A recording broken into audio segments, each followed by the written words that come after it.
तो इतने सारे प्रोसेसेस हैं और सबके लिए लगभग आपके एनर्जी की रिक्वायरमेंट है, तो बॉडी में एनर्जी बनाने का कोई तरीका तो होना चाहिए। इसीलिए हम लोग एटीपी सिंथेसिस या रेस्पिरेशन की बात करते हैं। मुझे अगर बराबर बंटवारा करना है तो मुझे 2 फॉस्फेट चाहिए। ग्लूकोज के ऊपर 2 फॉस्फेट नहीं लग सकते, क्योंकि इसमें पहला जो आपका हेड है दैट इज CHO ग्रुप। पहले आप पायरुवेट से एक कार्बन डाइऑक्साइड कम कर रहे हैं तो एंजाइम क्या लगेगा, पायरुवेट डी कार्बोक्सिलेज। डिलीट कर रहे हो आप कार्बन डाइऑक्साइड तो आपका पायरुवेट डी कार्बोक्सिलेज। बचे हुए जो 34 एटीपी मिलने हैं आउट ऑफ 38, वो तो बैंक में जाने के बाद मिलने हैं, तो बैंक में चलते हैं, ETS में चलते हैं। तो हेलो एवरीवन, कैसे हैं आप सब लोग? I hope each and every one of you is doing absolutely good. My name is doctor Vipin Kumar Sharma और मैं आप सभी लोगों का तहे दिल से स्वागत करता हूं हमारे इस प्यारे से चैनल कंपटीशन वाला के ऊपर in the NEET mind map series. हम लोग यहां पर प्लांट फिजियोलॉजी को स्टार्ट कर चुके थे और हम लोग फोटोसिंथेसिस चैप्टर को बहुत अच्छे तरीके से समझ चुके थे। Now it is time to understand respiration. And ये जो टर्म है रेस्पिरेशन, ये अपने आप में काफी कंफ्यूज करती है स्टूडेंट्स को when they read this chapter for the very first time। हमारे दिमाग में मिसकंसेप्शन क्या है, रेस्पिरेशन का मतलब एयर को बॉडी के अंदर ले जाना, लेकिन एक्चुअल में वो जो प्रोसेस है it is called as breathing. और ब्रीदिंग का भी हाफ ही पार्ट है एयर को अंदर ले जाना, that is called as inspiration या इनहेलेशन। आप ऑब्वियसली अगर सांस ले रहे हैं तो आपको सांस छोड़नी भी पड़ेगी, यानी आपको एक्सपिरेशन भी करनी पड़ेगी, एक्सहेलेशन भी करनी पड़ेगी। सो ये दोनों चीजें जो हैं, सांस को अंदर लेना और सांस को बाहर छोड़ना, ये मिल करके ब्रीदिंग कहलाती है। अब आपने सांस ली, यानी एटमॉस्फेयर से आपने प्रिडोमिनेंटली कौन सी गैस अपने अंदर ले जानी चाहिए, ऑक्सीजन। अब ये ऑक्सीजन आपकी बॉडी के अंदर जा करके क्या क्या करती है, that is basically the respiration process. यानी आपने सांस ली और ऑक्सीजन आपकी बॉडी के अंदर चली गई। कैसे? मैं जब सांस लेता हूं तो हमारा जो ऑक्सीजन है वो पहुंच जाएगा लंग्स में, और एल्वियोलाई की जो वॉल्स हैं वो बहुत पतली हैं, तो आपका ऑक्सीजन लोड हो जाएगा किसमें, ब्लड में। और अब ब्लड क्या कहलाने लग जाएगा, ऑक्सीजनेटेड ब्लड कहलाने लग जाएगा। अब ये जो ऑक्सीजनेटेड ब्लड है ये हमारे सारे के सारे टिश्यूज तक, सेल्स तक जाएगा और ऑक्सीजन पहुंचा देगा। और आपको पता है कि हम जो खाना खाते हैं वो खाना भी डाइजेस्ट होने के बाद, छोटे छोटे पार्टिकल्स में कन्वर्ट होने के बाद, छोटे छोटे आपके बायोमॉलिक्यूल्स में कन्वर्ट होने के बाद लोड हो जाता है ब्लड में। यानी सपोज कि मैंने आलू का पराठा खाया, तो अगर मैं आलू का पराठा खा रहा हूं तो मैं एग्जैक्टली क्या कंज्यूम कर रहा हूं, स्टार्च, जो कि एक पॉलीसैकेराइड है। अब मुझे अगर उसे अपने ब्लड में लोड करना है तो मैं नहीं कर सकता। ब्लड जो है इतने बड़े मॉलिक्यूल्स को नहीं ट्रेवल करवा सकता वाया इट्स फ्लो। तो पहले मुझे स्टार्च को डाइजेस्ट करना पड़ेगा, और स्टार्च किससे बना होता है, ग्लूकोज की छोटी छोटी छोटी छोटी यूनिट से मिलकर बना होता है। तो पहले मैं स्टार्च को तोड़ूंगा, हाइड्रोलाइज करूंगा, ग्लूकोज की छोटी छोटी यूनिट्स बनेंगी और वो ग्लूकोज मेरे ब्लड में लोड हो सकता है। यानी अब मेरे ब्लड में ग्लूकोज भी लोड हो चुका है और ऑक्सीजन भी लोड हो चुका है। मैं इस ग्लूकोज को यानी खाने को और मैं ऑक्सीजन को पहुंचा रहा हूंगा मेरी बॉडी के हर सेल तक। अब खाना पहुंच चुका है, ऑक्सीजन पहुंच चुका है, तो ये ऑक्सीजन अटैक करना स्टार्ट कर देता है ग्लूकोज के मॉलिक्यूल्स के ऊपर या खाने पीने की चीजों के ऊपर, और उन्हें ऑक्सीडाइज करके निकालता है हमारी एनर्जी करेंसी, जिसे हम क्या कहते हैं, एटीपी यानी एडिनोसिन ट्राइफॉस्फेट। और इसी एटीपी से हमारी बॉडी के सारे फंक्शंस आपके अच्छे तरीके से हो पाते हैं। चाहे मैं हाथ हिला रहा हूं तो this function also have some energy जो कि रिक्वायर्ड है।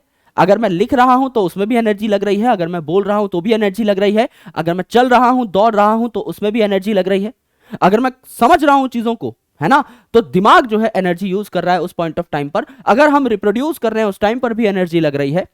इनफैक्ट अगर आप सांस ले रहे हो so that is also an active process, वहां भी आपकी एनर्जी लगती है जब आप सांस को अंदर खींचते हो। तो इतने सारे प्रोसेसेस हैं और सबके लिए लगभग आपके एनर्जी की रिक्वायरमेंट है, तो बॉडी में एनर्जी बनाने का कोई तरीका तो होना चाहिए। इसीलिए हम लोग एटीपी सिंथेसिस या रेस्पिरेशन की बात करते हैं। जब आप फूड पार्टिकल्स को रेस्पायर करोगे, ऑक्सीजन की मदद से जब आप फूड पार्टिकल्स को तोड़ोगे, तो अल्टीमेटली आपको एनर्जी मिल रही होगी। चैप्टर बहुत इंटरेस्टिंग है, बहुत स्कोरिंग है, और सबसे अच्छी बात यह है हमारे प्यारे प्यारे खुले खुले नोट्स के माध्यम से हमने इस चैप्टर को कंसोलिडेट कर दिया है सिर्फ और सिर्फ 3 शीट्स के अंदर, बहुत ज्यादा खुला लिखने के बावजूद भी, तो आपको बहुत मजा आएगा। जैसा मैंने आपको बताया, ब्रीदिंग का मतलब है सांस लेना और सांस छोड़ना। लेकिन रेस्पिरेशन का मतलब है अब जो आपने सांस ली है, जिसके द्वारा ऑक्सीजन आपकी बॉडी में आ चुका है, ये आपके फूड को ऑक्सीडाइज कर रहा है आपकी बॉडी के सेल्स में जा जाकर और बना रहा है एनर्जी यानी एटीपी। This is respiration.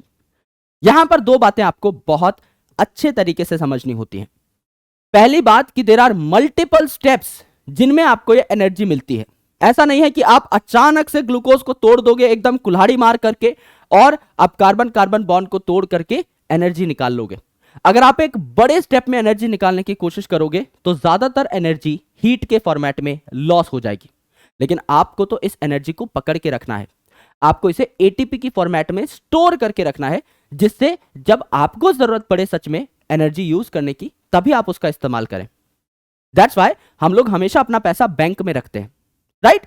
और हमें जितनी जरूरत होती है उतना पैसा हम एटीएम से निकाल लेते हैं। इसी तरीके से एटीपी जो है ना, बेसिकली ये आपका एनर्जी कैरी करती है इन इट्स बॉन्ड्स। तो जब आप एटीपी के बॉन्ड को तोड़ेंगे तो आपको एनर्जी मिलती जाएगी, इसीलिए इसे एनर्जी करेंसी बोला गया है।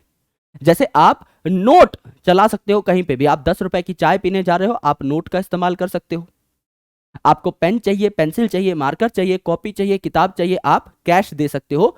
कैश मतलब करेंसी। तो एटीपी आपकी बॉडी में हर जगह यूज हो सकती है। रेस्पिरेशन में कुछ ऐसी भी चीजें मिलती हैं जो कि डायरेक्टली यूज नहीं हो सकती, जैसे NADH और FADH2। इनको हम कुछ इस तरीके से देख सकते हैं कि ये चेक्स हैं या डिमांड ड्राफ्ट्स हैं। तो पहले आपको किसी भी चेक को या किसी भी डिमांड ड्राफ्ट को बैंक में जमा करना पड़ता है, तब आपको कैश मिल जाता है, यानी तब आपको करेंसी मिल जाती है। तो NADH जो है उसका एक मॉलिक्यूल आपको 3 ATP देता है। यानी आप ये कह सकते हैं कि NADH 3 ATP का एक चेक है, 3 रुपए का एक चेक है। और FADH2 2 ATP का या 2 रुपए का एक डिमांड ड्राफ्ट है या चेक है। और आपको ये मिलेंगे कब ATP? जब आपका NADH और FADH2 को आप बैंक में जमा करोगे, और वो बैंक क्या है? Electron transport system. Same system आपने फोटोसिंथेसिस में भी देखा था, सेम सिस्टम आपको यहां पर भी देखने को मिलेगा। वहां पे जब आप इन मॉलिक्यूल्स को जमा करेंगे तो आपको एनर्जी मिलती हुई दिखाई देगी। तो यहां पर देखिए, आप छोटे छोटे कई स्टेप्स हैं जिनमें एटीपी निकालेंगे, जिससे वो हीट की फॉर्मेट में लॉस ना हो जाए, और एटीपी के बॉन्ड्स में आप एनर्जी को स्टोर कर लेंगे। ऐसा नहीं है कि आपने खाना खाया तो अभी अभी बॉडी में सारी एनर्जी बन गई है तो आपको अभी इस एनर्जी को यूज करना है। ऐसा नहीं है कि आलू का पराठा मैंने खाया, मेरी बॉडी में बहुत ताकत आ गई और मैं भाग पड़ूंगा सड़क पे कि चलो भाई अभी तो एनर्जी है, हो सकता है शाम तक ना बचे। ऐसा नहीं है। आपको जब एनर्जी की रिक्वायरमेंट है तभी आप एनर्जी को यूज कर सकते हो, एटीपी के जो फॉस्फो एनहाइड्राइड बॉन्ड्स हैं उनको तोड़ करके, राइट? सो इसी प्रोसेस के बारे में हमें पढ़ना है, जहां पर आपने ग्लूकोज ले लिया है रेस्पिरेटरी सबस्ट्रेट के तौर पे। रेस्पिरेटरी सबस्ट्रेट मतलब ऐसा सबस्ट्रेट, ऐसा मॉलिक्यूल जो रेस्पिरेशन में यूज हो रहा है, इसको आपने कर दिया है ऑक्सीडाइज। अगर आपने इसको ऑक्सीडाइज कर दिया है तो हर कार्बन के ऊपर आपका ऑक्सीजन लग जाएगा, बन जाएंगे आपके 6 CO2, ठीक है? और यहां पर आपके 12 H हैं और O 6 है, तो क्या बन जाएंगे? 6 मॉलिक्यूल्स बन जाएंगे H2O के। और यहां पर इन कार्बन कार्बन बॉन्ड्स के टूटने से जो एनर्जी बनी, इसको हम लोग स्टोर कर लेंगे एटीपी के फॉर्मेट में, राइट? यानी एक जो ग्लूकोज का मॉलिक्यूल है इसमें 6 कार्बन है, मैं इसकी कंप्लीट ऑक्सीडेशन करा रहा हूं। मेरे शब्दों पर गौर करिएगा। कंप्लीट ऑक्सीडेशन मतलब जब हर कार्बन किसी दूसरे कार्बन से अलग हो जाए। अगर आपका ग्लूकोज में 6 कार्बन है तो जब 6 के 6 कार्बन अलग हो जाएं, कोई भी 2 कार्बन साथ मौजूद ना हो एक मॉलिक्यूल में, उसे हम बोलेंगे कंप्लीट ऑक्सीडेशन। यहां पर 6 कार्बन है, मैंने 6 के 6 कार्बन डाइऑक्साइड बना दिए, CO2 CO2 CO2 CO2 CO2 CO2, 6 के 6 कार्बन अलग अलग हो गए, अब इंडिपेंडेंट CO2 मॉलिक्यूल्स बना बैठे। This is complete oxidation. अगर मैं ये जो 6 कार्बन का मॉलिक्यूल है इसको तोड़ूं और 3-3 कार्बन के 2 मॉलिक्यूल्स बन जाए, यानी 6 कार्बन का एक बड़ा टुकड़ा है, इसके मैं 2 टुकड़े कर दूं 3-3 कार्बन के, तो क्या ये कंप्लीट ऑक्सीडेशन है? नहीं। अगर मैं इसके 3 टुकड़े कर दूं 2-2 कार्बन के, तो क्या ये कंप्लीट ऑक्सीडेशन है? नहीं। मुझे ग्लूकोज के 6 टुकड़े ही करने पड़ेंगे आपका 1-1 कार्बन के, तब मैं कहूंगा कंप्लीट ऑक्सीडेशन इस प्रोसेस को। और कंप्लीट ऑक्सीडेशन में सबसे ज्यादा एनर्जी निकलती है, एटीपी निकलती है। अब हम क्योंकि प्लांट फिजियोलॉजी समझ रहे हैं तो सबसे इंपॉर्टेंट चीज तो हमारे लिए यही है कि क्या प्लांट ब्रीद करते हैं, यानी जिस प्रकार से हमारे अंदर एक रेस्पिरेटरी सिस्टम एस्टैब्लिश्ड है, क्या प्लांट भी उसी तरीके से अपने अंदर ऑक्सीजन को ले सकता है? The answer is yes. इसके पास कोई रेस्पिरेटरी सिस्टम नहीं है, इसके पास कोई लंग्स नहीं है, इसके पास कोई ट्रैकिया नहीं है, इसके पास कोई नॉस्ट्रिल नहीं है, लेकिन प्लांट का हर ऑर्गन अपनी ऑक्सीजन डिमांड को खुद फुलफिल कर सकता है, जिसके कुछ रीजंस हैं। पहला रीजन कि अगर आप देखेंगे लीव्स को, तो लीव्स में छोटे छोटे छेद होते हैं जिनको हम कहते हैं स्टोमेटा। रेफरेंस के लिए मेरे पुराने लेक्चर में मैंने एक चीज पढ़ाई थी, तो उसका स्टोमेटा का डायग्राम यहां पर बना भी हुआ है। देखिए, ये अगर हम एक लीफ माने, है ना, इस तरीके की मार्किंग्स होती हैं लीफ पे। ये हमारी मिडरिब है, ये आपकी क्या है, वेन्स और वेनलेट्स हैं। ये अगर लीफ है, इसका हम डिटेल्ड स्ट्रक्चर देखें तो इसमें कुछ छेद होंगे जिन्हें हम क्या बोलेंगे, स्टोमेटा। इनके साइड में ये हरे भरे क्या होते हैं, गार्ड सेल्स, जिनमें आपके क्या है, क्लोरोप्लास्ट भी मौजूद है, हरे कलर के छोटे डॉट लाइक स्ट्रक्चर्स। और साइड में जो लाल कलर के सेल हैं, ये है सब्सिडियरी सेल। इसके अलावा जो सेल्स बच गए सारे क्या है, एपिडर्मल सेल्स कहलाते हैं। तो अगर आप देखें तो स्टोमेटा आपके पाए जा सकते हैं कहां पर, लीफ में बिल्कुल पाए जा सकते हैं, जहां से पानी भी उड़ सकता है, ट्रांसपिरेशन भी हो सकती है और गैसियस एक्सचेंज भी हो सकता है। जो आपका स्टेम है, इसमें भी आपके छोटे छोटे से पोर पाए जाते हैं, लूजली पैक्ड पेरेनकाइमेटस सेल्स पाए जाते हैं, गोल मटोल से सेल पाए जाते हैं। तो इंटरसेल्यूलर स्पेस यहां पर पाया जाता है। ये आपको लेंटिसेल्स देखने को मिलते हैं स्टेम में। अगर कोई आपसे पूछे कि कितना परसेंट गैसियस एक्सचेंज आपका स्टोमेटा से होता है और कितना परसेंट लेंटिसेल से, तो आप लिख सकते हैं 99% के आसपास आपका स्टोमेटा से गैसियस एक्सचेंज होता है और सिर्फ 1% आपका लेंटिसेल से होता है। लेकिन जो स्टोमेटा है उससे 99% एक्सचेंज होना जरूरी भी है, क्योंकि लीफ को ज्यादा ऑक्सीजन चाहिए। भाई लीफ में तो खाना खुद बनता ही है, तो सबसे प्राइमरी ऑक्सीडेशन तो वहीं पे करनी है। और लीफ के पास एक एडिशनल एडवांटेज भी है। आपने लास्ट जो प्रोसेस पढ़ा था फोटोसिंथेसिस, उसमें आप देख रहे थे कि फोटोसिंथेसिस के दौरान ऑक्सीजन बन भी रहा था। CO2 और H2O क्लोरोफिल और सनलाइट की प्रेजेंस में मिलकर क्या बना रहे थे, कार्बोहाइड्रेट और ऑक्सीजन। तो ऑक्सीजन यहां पर बनता भी है, बाकी यहां पर स्टोमेटा है तो ये खुद और भी ऑक्सीजन ले सकते हैं। स्टेम जो है यहां पर भी आपको लेंटिसेल्स पाए जाते हैं।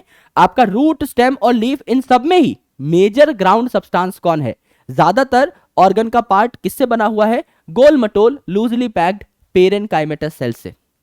तो इनमें गैसियस ट्रांसफर कराना इजी होता है और इसीलिए ये आसानी से ऑक्सीजन को ले लेते हैं और अपने आसपास के ऑर्गन्स में थोड़ी बहुत दूरी तक ये गैसियस ट्रांसपोर्ट कर सकते हैं वाया डिफ्यूजन। तो बहुत आसान हो जाता है सारे के सारे प्लांट पार्ट्स तक ऑक्सीजन पहुंचाना। लूजली पैक्ड पेरेनकाइमेटस सेल्स भी हैं, लेंटिसेल्स भी हैं, आपका स्टोमेटा भी है, तो प्लांट के पास ऑक्सीजन तो पहुंच जाएगी। अब हमें चाहिए खाना, तो खाना कौन बनाएगा, ग्रीन प्लांट पार्ट आपका खाना बनाएगा और बाकी प्लांट पार्ट्स को कैसे दे देगा, via food transporting tissue, that is phloem. तो स्टेम और रूट में खाना भी पहुंच जाएगा, लीफ में खाना है ही पहले से क्योंकि वहीं फोटोसिंथेसिस हो रही है, हर पार्ट में आपकी ऑक्सीजन भी पहुंच गई। अब होगी खाने की तोड़फोड़ शुरू। और यहां पर हमारे जो इंपॉर्टेंट टॉपिक्स हैं ये हम लोग कंसिडरेशन में लेते हैं।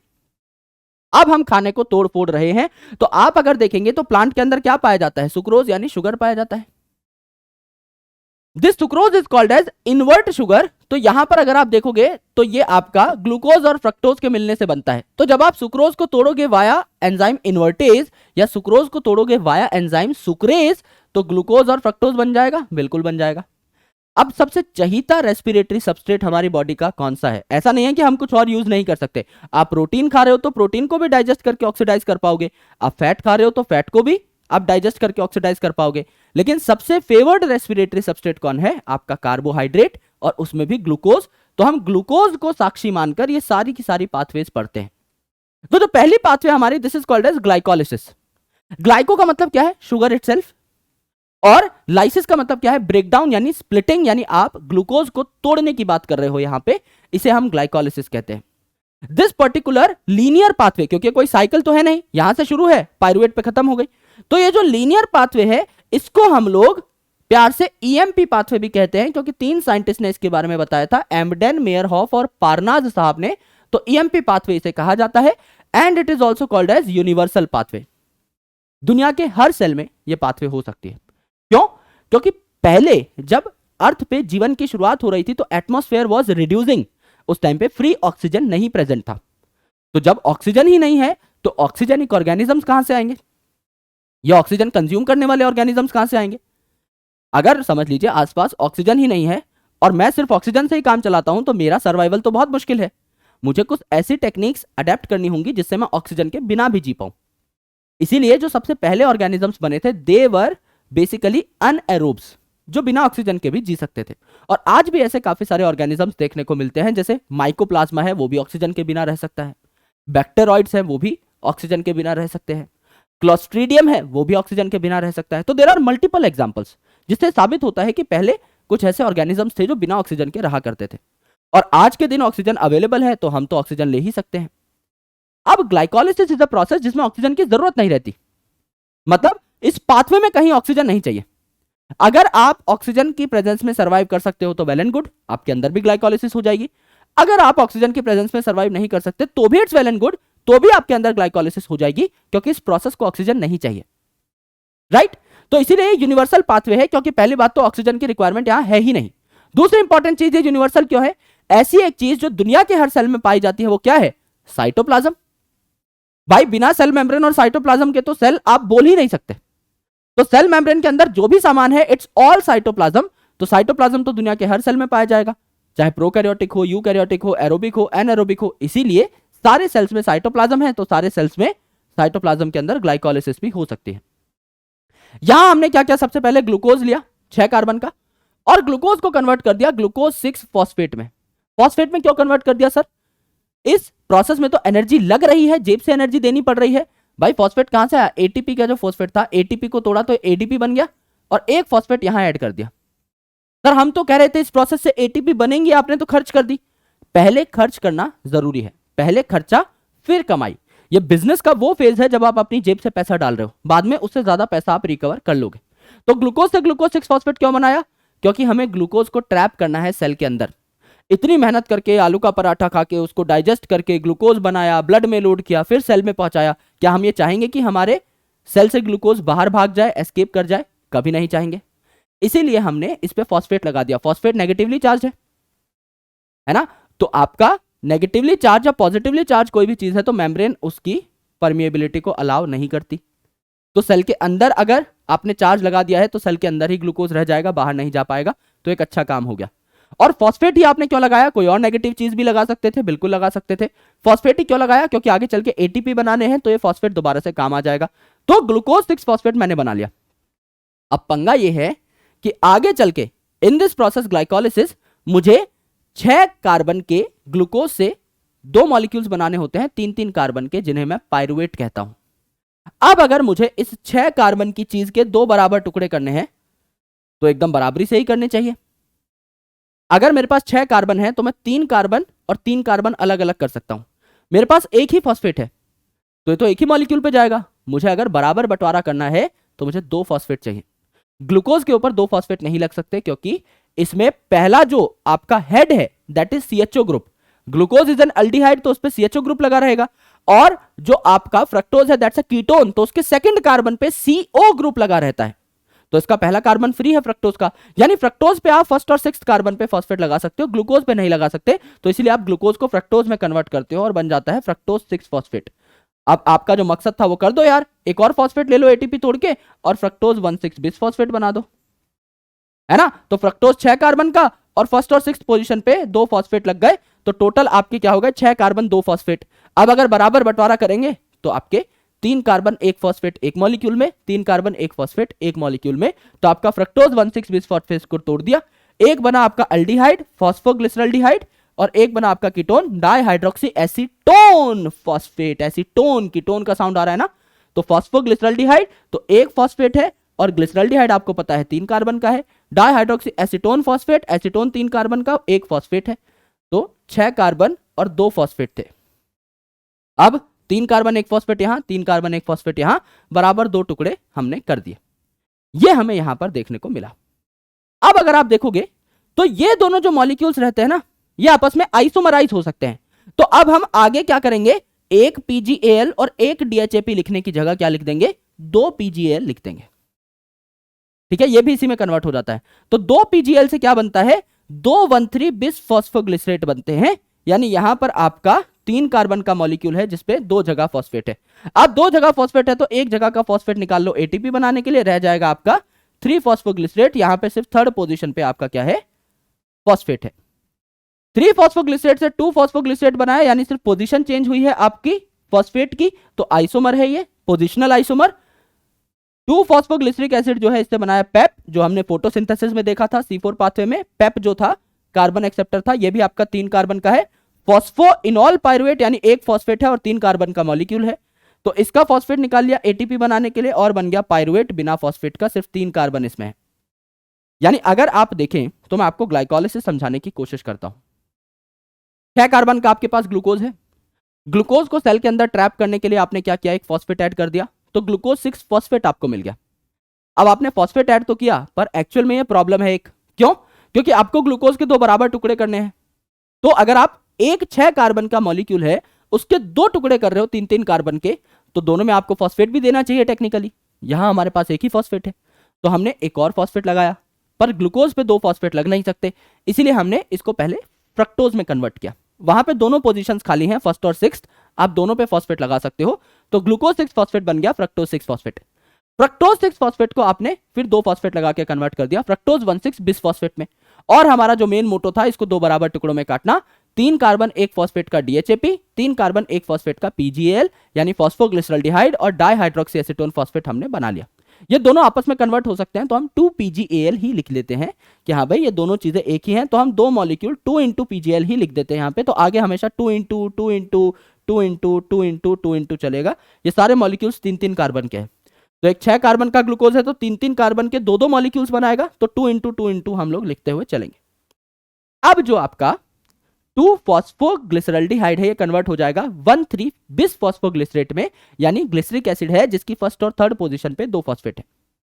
अब आप बना लेते हो 3 फॉस्फोग्लिसरिक एसिड, यानी एक ही फॉस्फेट है 3 फॉस्फोग्लिसरिक एसिड के अंदर थर्ड पोजीशन पे। एक फॉस्फेट कहां गया, एटीपी बनाने के लिए, एटीपी से एटीपी बना ली। अगला अगर आप देखेंगे तो आपका 3 फॉस्फोग्लिसरेट जो है 2 फॉस्फोग्लिसरेट में कन्वर्ट हो जाएगा, यानी सिर्फ पोजीशन आपकी फॉस्फेट की चेंज हुई है, थर्ड कार्बन की जगह सेकंड कार्बन पे। तो आपका ये आइसोमर्स है, दोनों में एक एक ही फॉस्फेट था तो कोई दिक्कत नहीं है।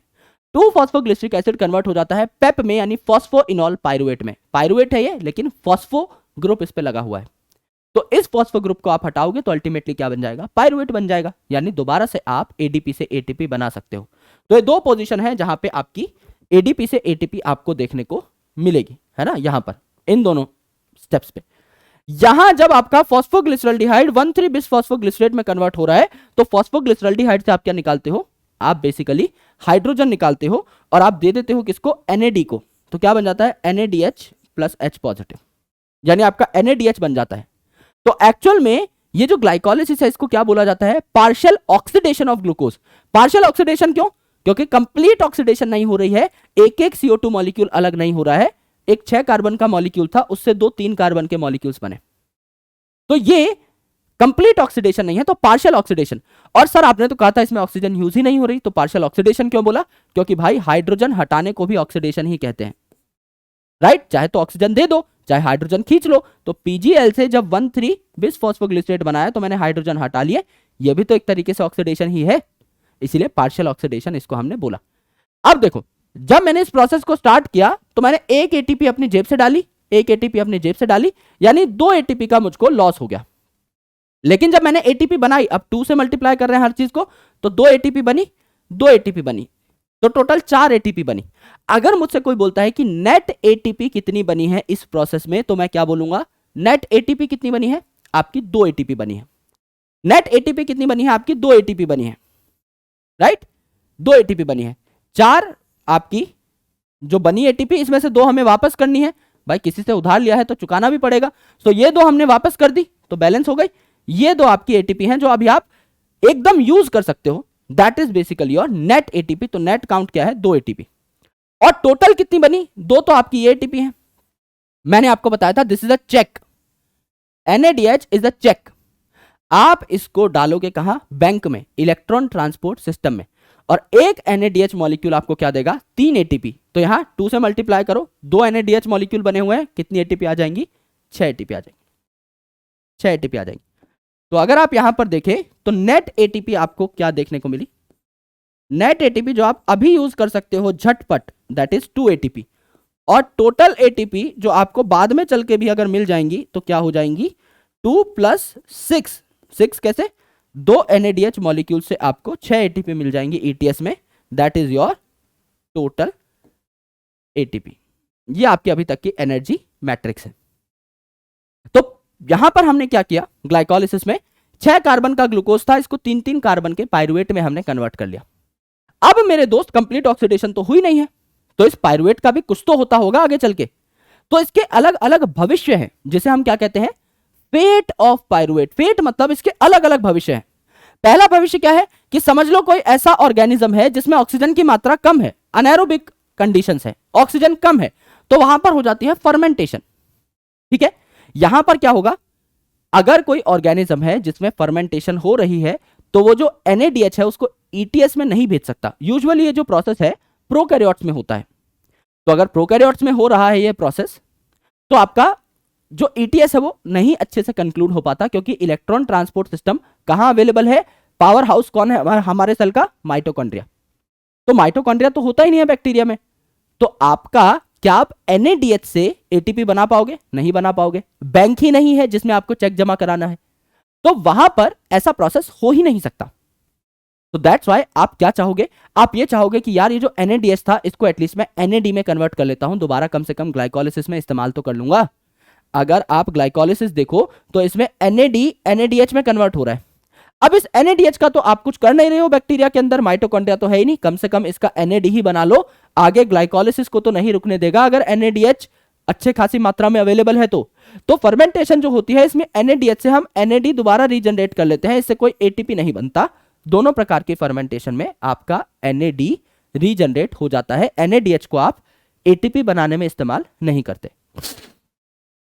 अब दो प्रकार की फर्मेंटेशन होती है, एक तो लैक्टेट फर्मेंटेशन, यानी यहां पर लैक्टेट या लैक्टिक एसिड बनेगा, जो कि बेसिकली बैक्टीरिया में देखने को मिलता है आपको, है ना, जो कि दूध से दही बनाने वाले बैक्टीरिया है उनमें लैक्टिक एसिड बनता है, इसीलिए उन्हें लैक्टिक एसिड बैक्टीरिया या लैक्टोबैसिलस कहा जाता है।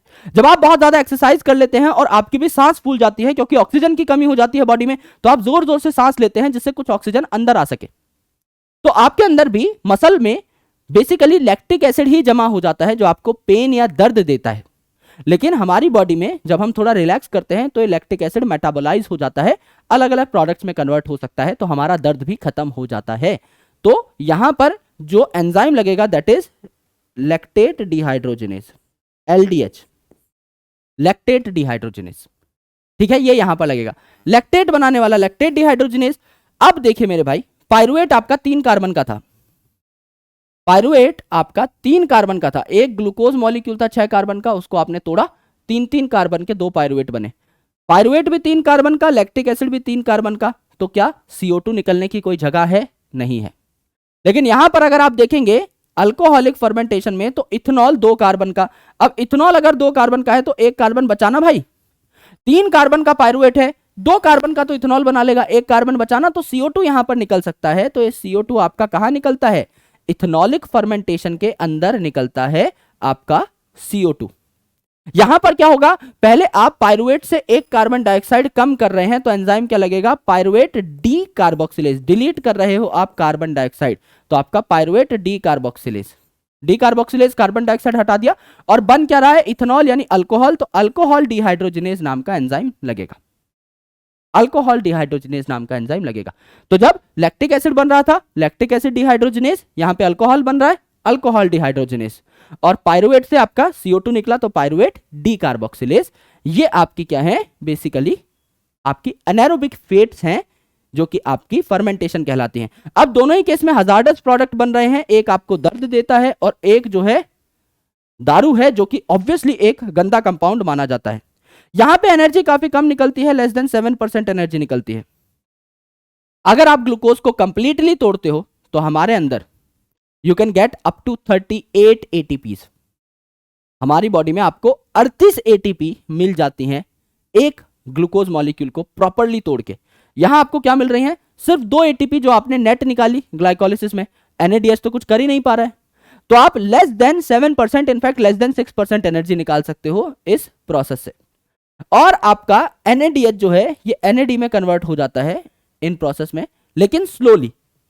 अगर आप हमारे अंदर देखोगे तो जब आप बैंक में डालते हो ना इन पर्टिकुलर चेक्स को, NADH को, तो जब ये ATP में कन्वर्ट होते हैं, जब ये ATP बनाते हैं तो basically the NAD is regenerated. यानी क्या होता है, NADH से NAD बन जाता है, और ये जो आपके प्रोटॉन्स इलेक्ट्रॉन्स हैं ये इलेक्ट्रॉन ट्रांसपोर्ट सिस्टम में मूव कर जाते हैं। तो ये जो प्रोसेस है NADH से NAD दोबारा रीजनरेट करने का जो हमारे अंदर इलेक्ट्रॉन ट्रांसपोर्ट सिस्टम में होता है, ये प्रोसेस थोड़ा रॉबस्ट है, फास्ट है, एफिशिएंट है, लेकिन बाकी ऑर्गेनिजम्स में इट इज मच स्लोअर, क्योंकि हमारे अंदर ये प्रोसेस माइटोकॉन्ड्रिया में हो रहा है ना। तो इसीलिए वो पावर हाउस है, उसमें ज्यादा अच्छे तरीके से सारी मशीनरीज इन्वॉल्व हैं, यहां पर इस तरीके की कोई चीज नहीं होती। अब ये तो ऑक्सीजन की कमी थी तब की बात है। अगर समझ लो ऑक्सीजन पूरा है तो एरोबिक रेस्पिरेशन हो रही है तो कंप्लीट ऑक्सीडेशन होगी। अब ये जो पायरुवेट है इसका एक एक CO2 हमें निकालना है, यानी 3 कार्बन का पायरुवेट है, एक ग्लूकोज को तोड़ा 6 कार्बन के ग्लूकोज को, तो 3-3 कार्बन के पायरुवेट मिले। अब इस पायरुवेट का एक एक CO2 हमें अलग करना है, तभी तो हम क्या बोलेंगे कि कंप्लीट ऑक्सीडेशन आपकी हो रही है। तो एक एक CO2 हमको अलग करना है। तो पहला CO2 हम लोग अलग कर देते हैं इस लिंक रिएक्शन में। This is called as oxidative decarboxylation. Oxidative मतलब ये रिएक्शन अब एरोबिक है तो ऑक्सीजन की प्रेजेंस में हो रहा है, तो ऑक्सीडेटिव है। और डीकार्बोक्सिलेशन मतलब कार्बन डाइऑक्साइड एक आप निकाल रहे हो, तो यहां पे एक आपका क्या होता है, CO2 निकल जाता है। अब 3 कार्बन का था पायरुवेट, 2 कार्बन का रह जाएगा acetyl coenzyme A।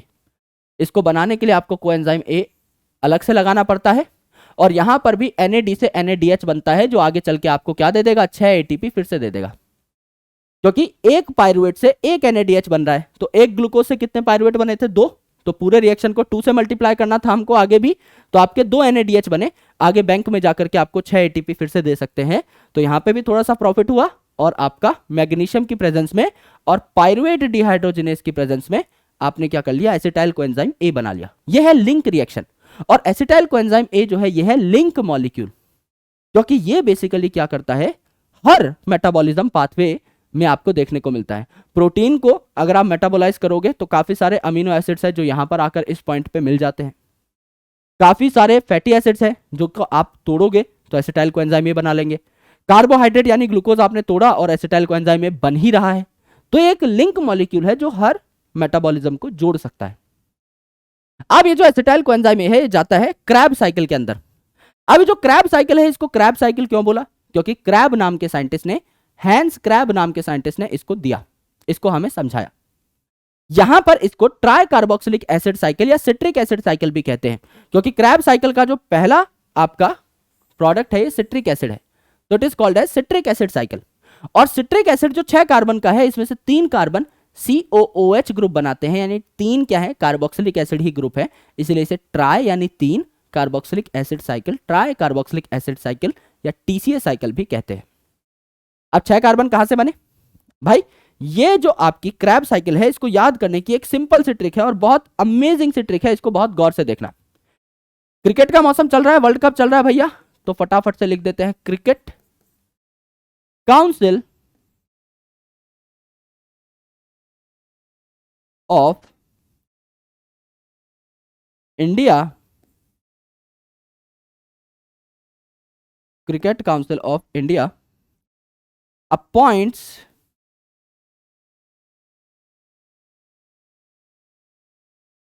Smart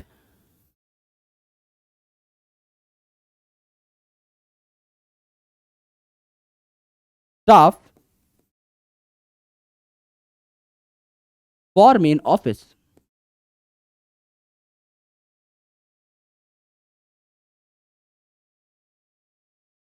for main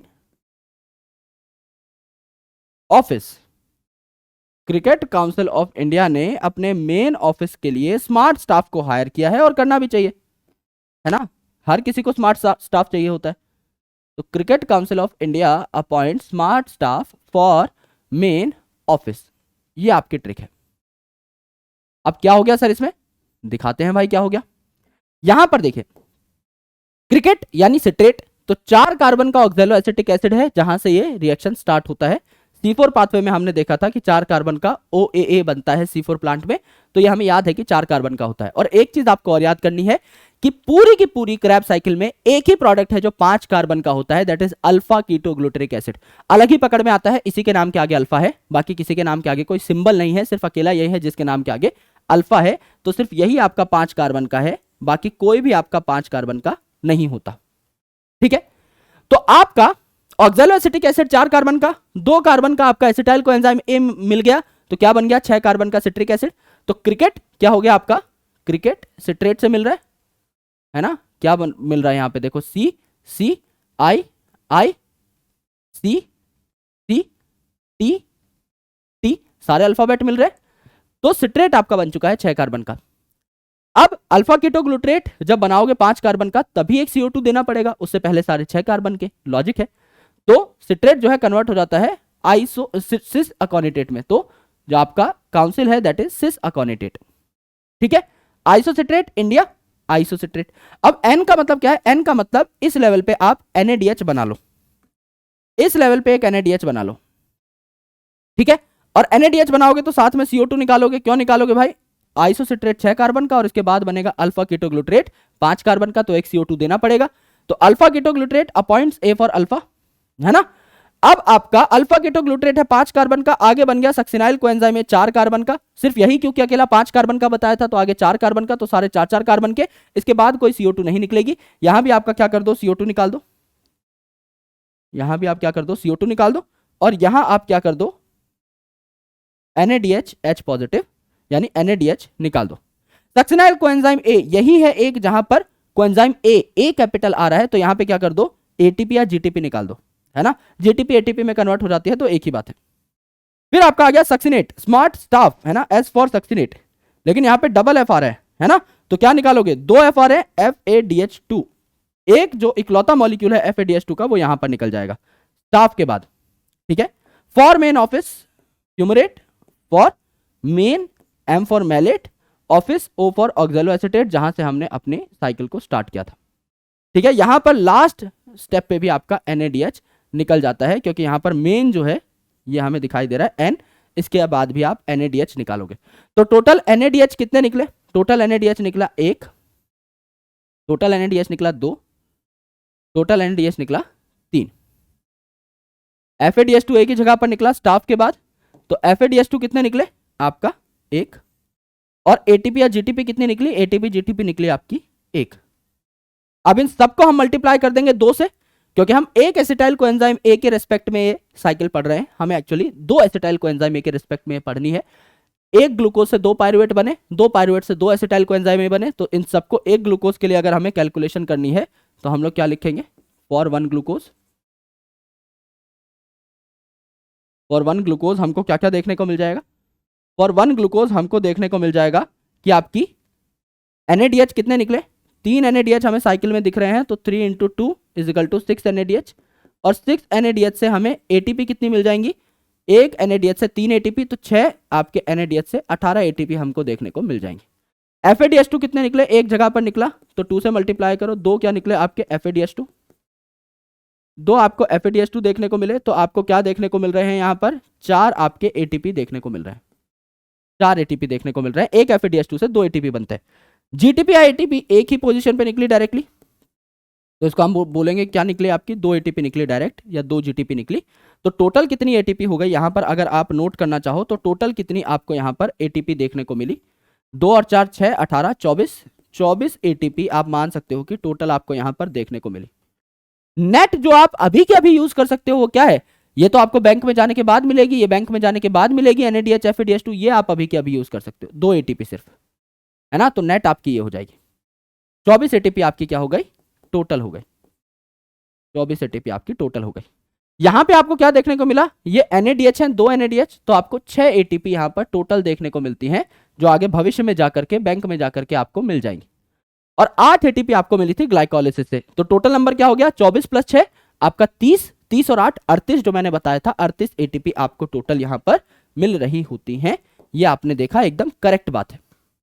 अब यहां पर एक एक CO2 निकाल दिया भाई, यहां पर आपने 3 कार्बन का मॉलिक्यूल बनाया था पायरुवेट, उसको तोड़ा, 2 कार्बन का मॉलिक्यूल बनाया आपने एसिटाइल कोएंजाइम में, CO2 आपका रिलीज हो गया यहां से। अब यहां पर CO2 रिलीज हो गया, है ना, यहां पर CO2 रिलीज हो गया, सारे CO2 अलग हो गए। अब हमारे हाथ में क्या है, कुछ तो हमने बनाए ATP डायरेक्टली, कुछ हमने बनाए NaDH और FADH2। अब जो ATP डायरेक्टली बने हैं वो तो हम यूज कर लेंगे, 2 बने ग्लाइकोलिसिस में, 2 बने आपके क्रैब साइकिल में, बचे हुए जो 34 ATP मिलने हैं आउट ऑफ 38 वो तो बैंक में जाने के बाद मिलने हैं। तो बैंक में चलते हैं, ईटीएस में चलते हैं। अब ईटीएस में होते हैं आपके 5 कॉम्प्लेक्स। नाम बहुत सिंपल है, complex 1, complex 2, complex 3, complex 4, complex 5। इनकी कुछ खासियतें हैं, कुछ अच्छी बातें हैं जो आपको समझनी है। कॉम्प्लेक्स 1 जो है, इसमें आपको एक नई चीज देखने को मिलेगी which is called as electron carriers, क्योंकि इलेक्ट्रॉन ट्रांसपोर्ट सिस्टम है ना। अब देखो, ये जो आपकी क्रैब साइकिल थी, मैट्रिक्स के अंदर हो रही थी, माइटोकॉन्ड्रिया के मैट्रिक्स के अंदर आपकी क्रैब साइकिल हो रही थी, राइट। और इनर मेम्ब्रेन ऑफ माइटोकॉन्ड्रिया में आपका क्या होता है, इलेक्ट्रॉन ट्रांसपोर्ट सिस्टम होता है। तो मैट्रिक्स यहां, इनर मेम्ब्रेन यहां, तो इसके बाहर ही आपका क्या होगा, आउटर मेम्ब्रेन पाई जाएगी। तो ये तो इनर मेम्ब्रेन है, ये इंटर मेम्ब्रेनस स्पेस, इसके बाद आपको आउटर मेम्ब्रेन देखने को मिलेगी। माइटोकॉन्ड्रिया की मैट्रिक्स अंदर की साइड है। तो इनर मेम्ब्रेन ऑफ माइटोकॉन्ड्रिया में आपकी होती है इलेक्ट्रॉन ट्रांसपोर्ट सिस्टम, आपकी मैट्रिक्स में होती है क्रैब साइकिल, और साइटोप्लाज्म में होती है क्या, ग्लाइकोलिसिस। ये आपको देखना है। तो यहां पे फर्स्ट जो कॉम्प्लेक्स है, इसे हम क्या कहते हैं, NADH डिहाइड्रोजिनेज कॉम्प्लेक्स, है ना। NADH डिहाइड्रोजिनेज मतलब NADH जो आपने बनाए थे ग्लाइकोलिसिस में, ऑक्सीडेटिव डिकार्बोक्सिलेशन या लिंक रिएक्शन में, या क्रैब साइकिल में, वो NADH अपने इलेक्ट्रॉन और प्रोटॉन को यहां रिलीज करेंगे, ठीक है। तो NADH डिहाइड्रोजिनेज।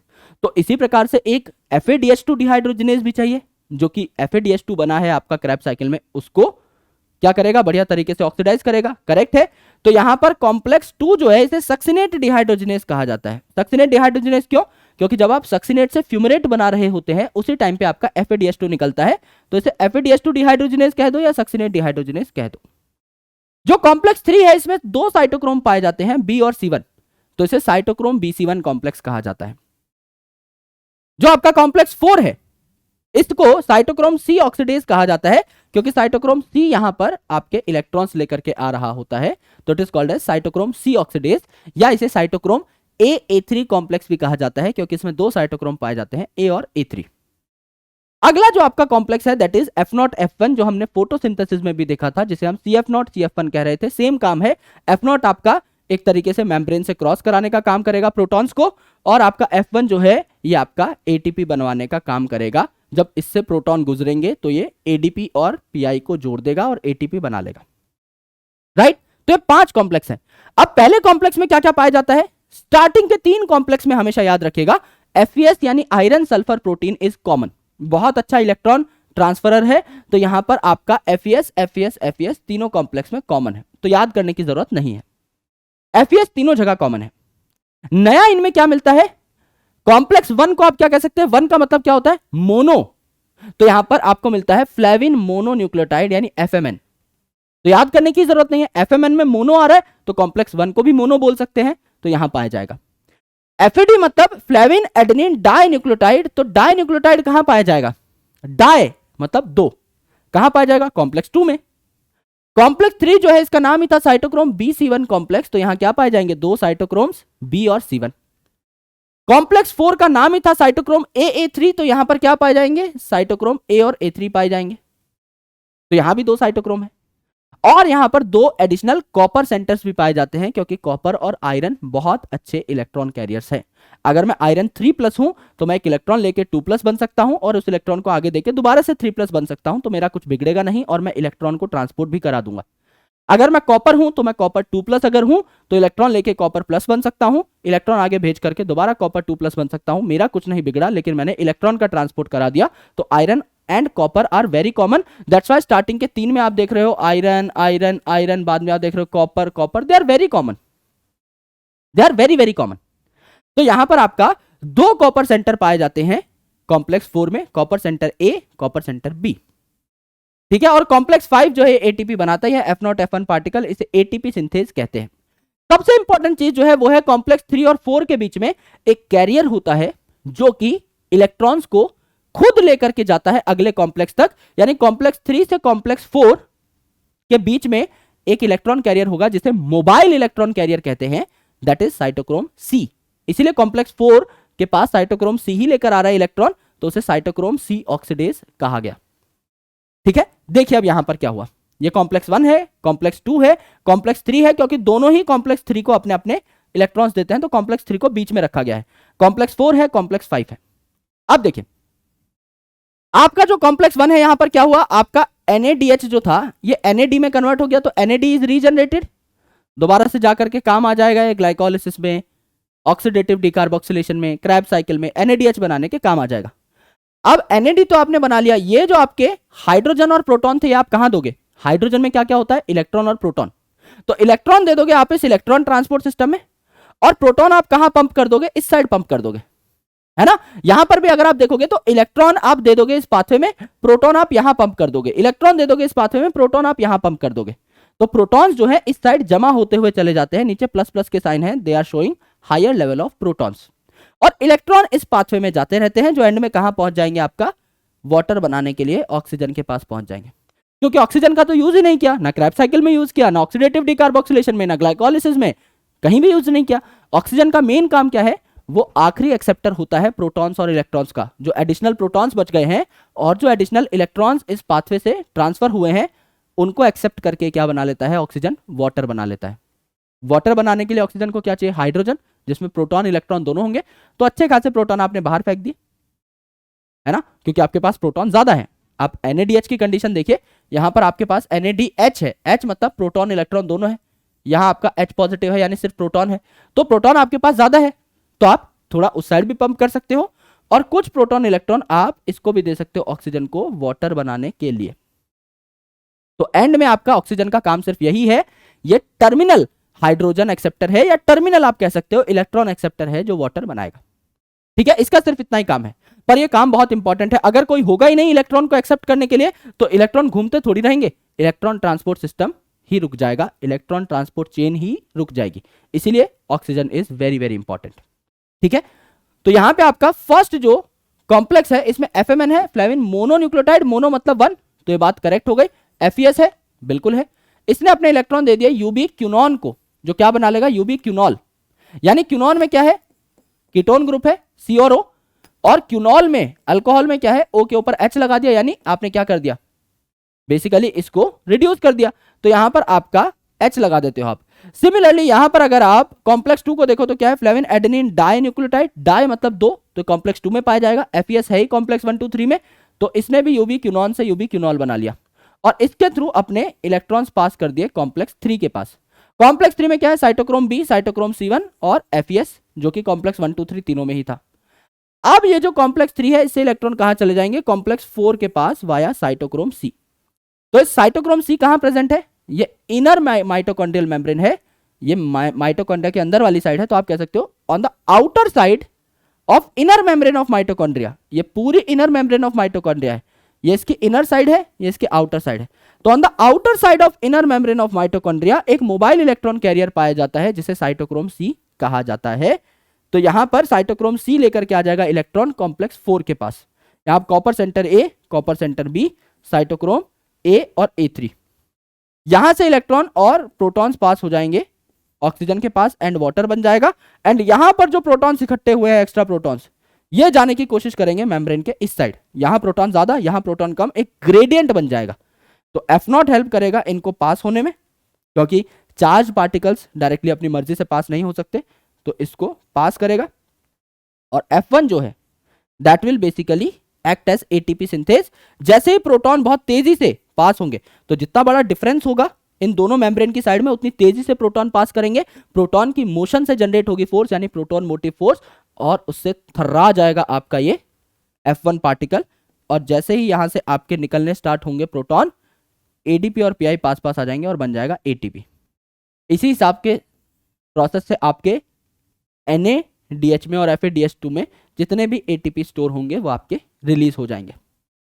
तो एवरेज क्या होता है, 2 प्रोटॉन जब आप भेजते हो F0 F1 पार्टिकल से, तो आपका 1 ATP जनरेट हो जाती है, यानी अगर आप बेसिकली NADH की मदद से 3 ATP बना रहे हो, तो आपको 6 प्रोटॉन्स को ट्रांसफर करना पड़ेगा F0 F1 पार्टिकल के थ्रू, राइट। तो टोटल ATP कितनी हो गई, 38, लास्ट स्लाइड में ही हमने कैलकुलेट करनी थी। और रेस्पिरेशन जो है इसे एम्फीबॉलिक पाथवे कहा जाता है। एम्फीबॉलिक पाथवे क्यों, क्योंकि हमें लगता है कि इट इज कैटाबॉलिक, क्योंकि इसमें चीजें तोड़ी जा रही हैं, करेक्ट भी है। अगर आप 6 कार्बन के ग्लूकोज से आप 3 कार्बन का पायरुवेट बना रहे हो तो टूटा, 3 कार्बन के पायरुवेट से 2 कार्बन का एसिटाइल कोएंजाइम ए बना रहे हो और टूटा, 2 कार्बन के एसिटाइल कोएंजाइम ए से और CO2 निकाल दे रहे हो 2, और टूटा, तो obviously it's a catabolic process. But जरूरी नहीं है कि सारी चीजें ऐसे ही दिखें जैसे कि हमने पढ़ी हैं। कई बार क्या होता है, ये आपका 2 कार्बन का एसिटाइल कोएंजाइम ए है, ये 16 कार्बन का फैटी एसिड बनाने चला जाता है।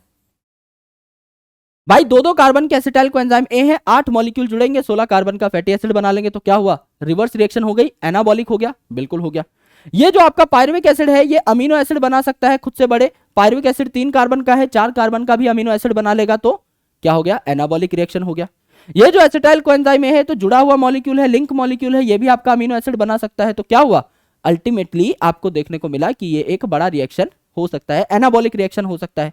यहां पर आपने जब ग्लूकोज को तोड़ा था तो आपने देखा कि यहां पर क्या बन रहा था, ग्लिसरॉल्डिहाइड 3 फॉस्फेट। अब नाम क्या है, ग्लिसरॉल्डिहाइड, तो एक ग्लिसरॉल बना सकता है, बिल्कुल बना सकता है, और ग्लिसरॉल फैटी एसिड के साथ मिलकर फैट बना सकता है, बिल्कुल बना सकता है। तो यहां पे ग्लिसरॉल था, ये पार्टिसिपेट कर रहा है फैट बनाने के लिए। यानी छोटी चीजें भी रेस्पिरेशन में कई बार रेस्पिरेटरी प्रोसेसेस को छोड़ के किसी और पाथवे में घुस सकती हैं, कोई और मंजिल पकड़ सकती हैं। तो it's a amphibolic process, catabolic भी है, एनाबॉलिक भी है।